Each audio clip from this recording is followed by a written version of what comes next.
I'm going to read most of the time because I'm a terrible speech deliverer, so I'm sorry for that. My name is Pinar, and I live in Cardiff since 2013, together with my husband, somewhere here, and my dear friends, Malta Marukan. He's there. Okay. And writer Malta Marukan and Melin, who's here. And I am founder of Be Aware Productions. I was born in Ankara, the capital city of Turkey. That's here. My parents are the second generation immigrants from Ossetia. They came to Turkey during Second World War. When you grew up in a third generation diaspora culture, I guess you'd on a certain scale, your family tries to keep you within their circle, and which might be authentic, but also generates fear of assimilation. So I grew up in a small circle of people and friends, almost no diversity. See, I had a community to impress. I had to be the good girl, and so making decisions for my future wasn't an easy task for me. I knew what I wanted, but achieving that was a challenge. When I was 6, my parents took me to North Ossetia, to meet my relatives and understand the culture to that city, Vladikavkaz. And I don't remember much of that time except for one thing. I saw a musical theater there for the first time, and I was mesmerized purely. And from then on, I knew what I was going to be when I grow up. When I was 16, I said, I want to become an actress. That freaked out everyone. And especially my dad wasn't happy about this. Whenever I was asked what I would like to become, he would either answer the question on my behalf or leave the room feeling completely uncomfortable. So once he said to me, stop being delusional. He wanted me to have a proper job. So becoming an actress. One day I went to meet the head of acting at the university I wanted to study. I asked him whether he could tell me if I was talented or not, and that my life was depended on his words. He said, well, before saying anything, he burst into laughter. He looked at me and he said, prepare a Shakespeare's play, any Shakespeare's play, come and audition, we'll see what we can do about it. And then I did that. But what is interesting is that this guy is like Laurence Olivier in Turkey. He has a statue in front of the main opera house. So it's a slightly odd situation happened there. When I received the news that I passed the audition and I got a scholarship, my dad told me, you are entering a world that I don't know, I can't help you, you are on your own. It was so scary for me. I know it might not be scary as it was to me, as it is to you now, you know, but for a girl living under a restricted, isolated, protected territory, this was a revolt. Becoming an international actress. So during my education, I also began working in the entertainment business, but what was so difficult to digest for me, that there was a certain way to be for a young actress like me. I needed to be pretty, skinny, and all the time look after myself. But at some point I felt really distanced from the whole image, but also felt scared not to be recognized in the sector. I felt plastic, I felt like a doll to be admired, but this wasn't what I wanted. This was not the acting I had in mind. So I decided to further develop my acting education. I heard about Lambda and the excellent educational system it offered to its students. I flew from Ankara to London for the first time and went to the auditions, right? I couldn't understand what people were saying to me. There were so many accents floating around. And but what I did was, I went to the audition and then I could not understand what they were saying to me. So it was horrible, a horrible audition. They didn't understand what I was saying. So I felt really sick and I left the room without even finishing my audition. So I received a letter from Lambda about 10 days later, I think it was. They offered me a 3-week workshop to work on my English. and I worked tirelessly on my speech and soon was offered another audition, selected for 2 years of further education. It was unbelievable. All those people around me whom I talked about this were completely shocked to realize that I actually got a part. So I guess presumptions of our circles, sometimes they turn themselves into taboos and we need to fight against them. So I was the only foreigner in my class and I was constantly working on my English, almost obsessed with speaking like a British person, asking questions to people like how to say this, how to say that. One day, one of my tutors stopped me and said, Pinar, stop. No matter how hard you try, you will never, ever speak like an English person. Even if you do, they will never cast you as an English person. So just stop it. You will always be a foreigner. At that point, I felt like drowning. I felt, what am I going to do? What am I doing here? So I lost my focus. I felt alienated. I felt marginalized. Being a clown. We had clowning lessons, and we were supposed to stand up in front of the class, put a red nose on, and our tutor was supposed to ask us questions to find the clown within us. And he called my name. I went on stage, I put my red nose on, and he started to ask me questions. But I've already lost my concentration, and then I couldn't follow up, and then at some point he started shouting at me, "Bloody concentrate! Answer my questions, you fucking Turkish cunt." The whole class gasped. I ran off the class, went to the toilet, let my tears wash my face. A friend ran after me and he said, "He's being a racist and you should report him." But what did he actually mean by calling me a cunt? That I was a vagina or something? So during the break, I went to his room. He said, he wasn't talking to me, he was talking to the clown in me. And I said, "What made you think that my clown was Turkish?" And he got paused and then he said, "I'm sorry." He apologized and I didn't report him. Well, if this guy as a tutor was wrong, then the other tutor who told me to stop working on my speech could be wrong as well. So at that point, I decided not to let anyone to interrupt my journey. Becoming famous. In 2011, I portrayed the life of an inspirational feminist woman on Turkish TV for a season. She was a dermatologist, was famous for fighting leprosy as well as women's rights, better education for girls, and was very secular public figure in Turkey, who suffered from political and religious abuse, had tens of cases against her. She was targeted and labeled as a witch, spy, monster, evil by extremists in Turkey. And in 2008, she died from cancer.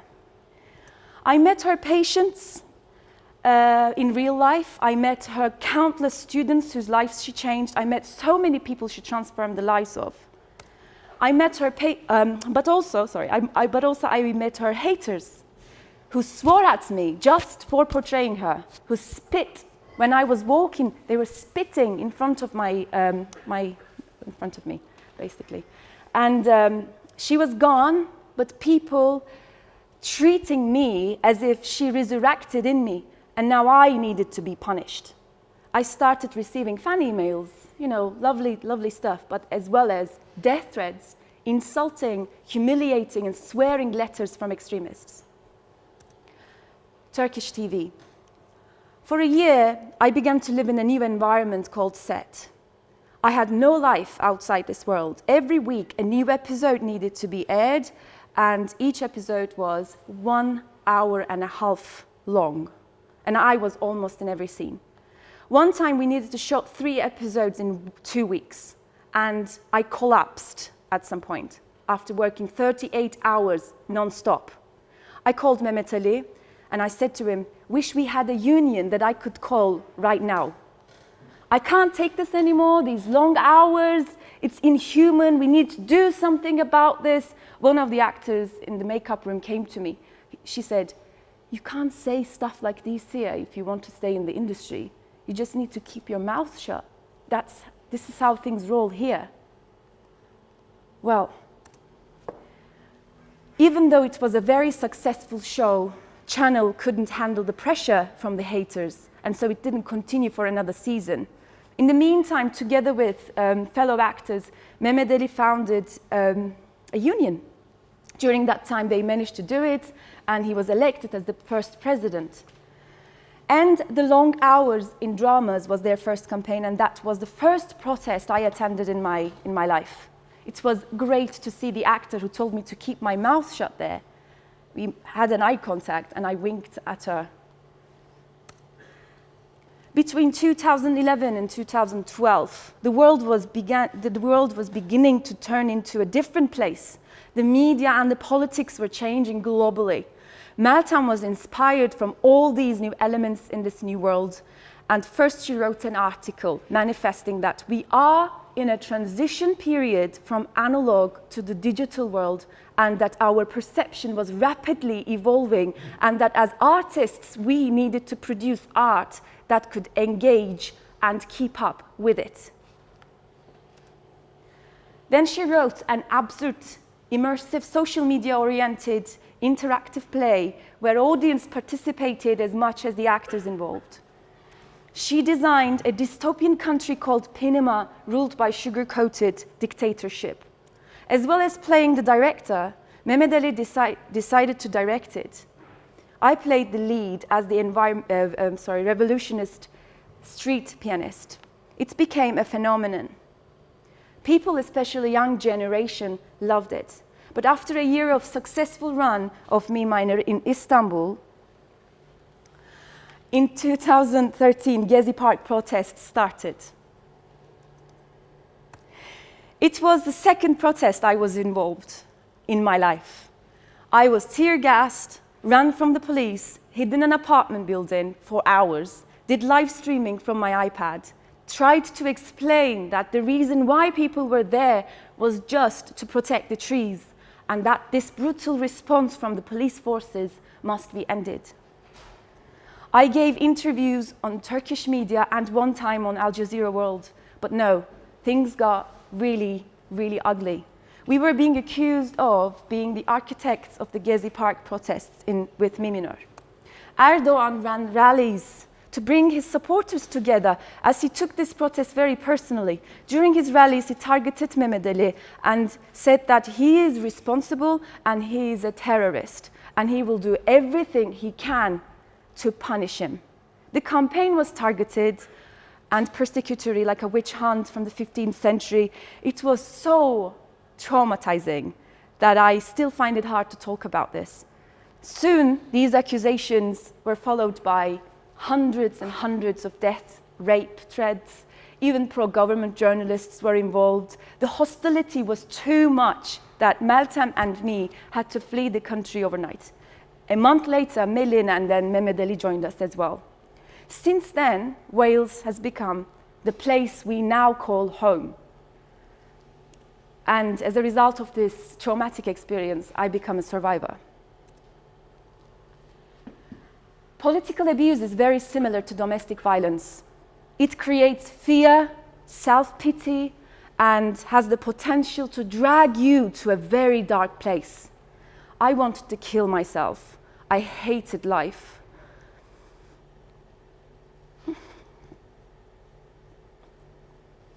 I felt that there was no chance for me to move on.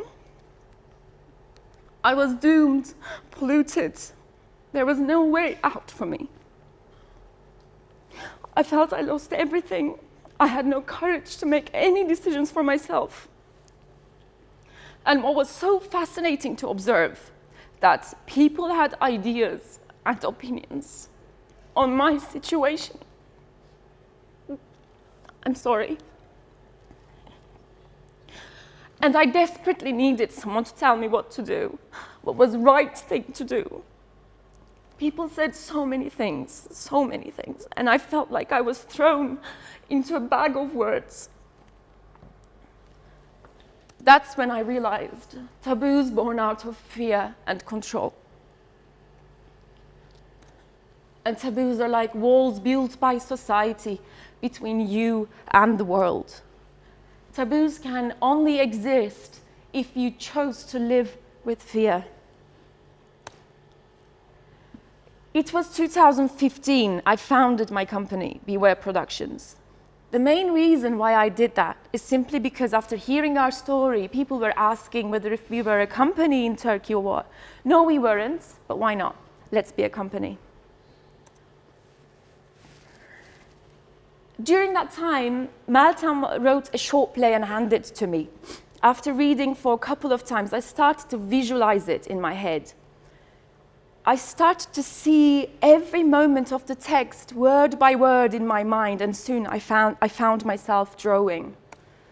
I drew the entire script, and Exhibit has become my first directing experience. First, a baroque frame appeared in my mind, hanging in the air, just like that, beautifully lit in the dark. I had this consciousness of a male eye following me, no matter what I do, wherever I go, as if it was transparent in the air since my childhood years. I always felt that I was an image stuck behind a frame, and this male eye was looking at me all the time. The social rules, taboos, do's and don'ts are so perfectly designed for us that we usually fail to realize their existence, because they are presented to us as beneficial and protective. What is even more scary is that we usually accept and obey them without even noticing that we're doing it. And we encourage others to follow the path as well. So this is the trailer.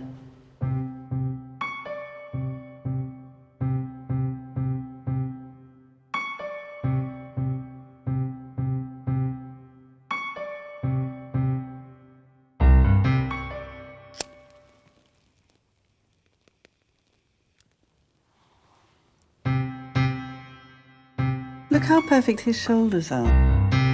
What do you think you're doing?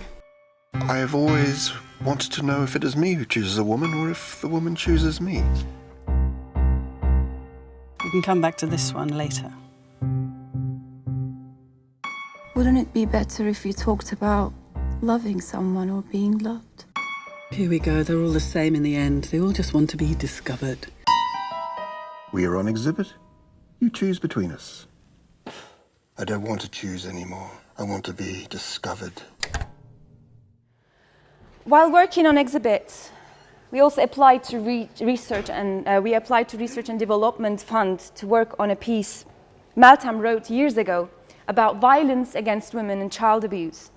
After meeting wonderful women who opened their hearts to us, including sex workers, victims of domestic violence, rape, and all different sorts of abuse, and hearing the facts and the statistics in Britain, especially in Wales, Meltem began to write a new play, Enough is Enough. Mehmet Ali, as the director of the piece, designed it as a gig theatre, and we decided to tour with it across Wales. And in the meantime, Chapter announced Beware Productions as one of the cohort companies of their new payload scheme, and Arts Council of Wales supported us with big grant. We started from Newport and travelled to 21 different venues across Wales. We have been to con clubs, rugby clubs, theatre buildings, bars, pubs, function rooms, small venues to big venues, all possible spaces that we can reach to a wider audience. Everything was perfect, just perfect. All we needed was to have people to watch it. We recorded an album, it's here, and we are now a band with Mehdi Jones, who composed our songs, Emma Damon Thomas and Francesca Dimek, together with these incredible musicians and an awesome production manager over there, Glesney Price Jones. We had an incredible opening at Newport and began our journey to North Wales. During the first week of our tour, it was an epic fail. We had only a couple of people showing up to the performances. It was embarrassing. We failed. We had a meeting whether to cancel our shows or what to do exactly. I remember myself reading about suffragettes, watching documentaries, films, based on them, what they did, how they grew in numbers by time, then I thought about women out there who today fighting against misogyny, right? Am I saying the word right? Misogyny, tirelessly to change the system. And this was not a play, this was a protest art. So we decided not to cancel any shows and perform even if no one shows up. Magically, after that decision, we begin to have people coming and spreading the word. Our audience has become the megaphone, just like it happens in real protests. And now we will finish our tour in Cardiff on the 8th of April at Wales Millennium Centre. And we will have 4 more shows at Chapter at the end of April. Will always be more important. We will fight for justice. We will.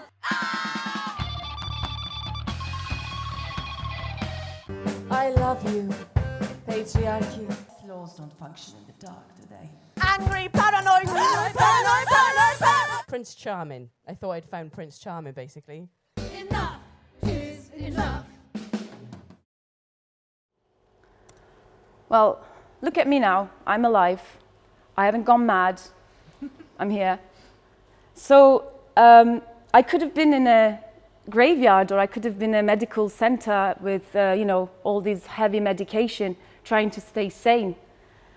So here's my advice, right?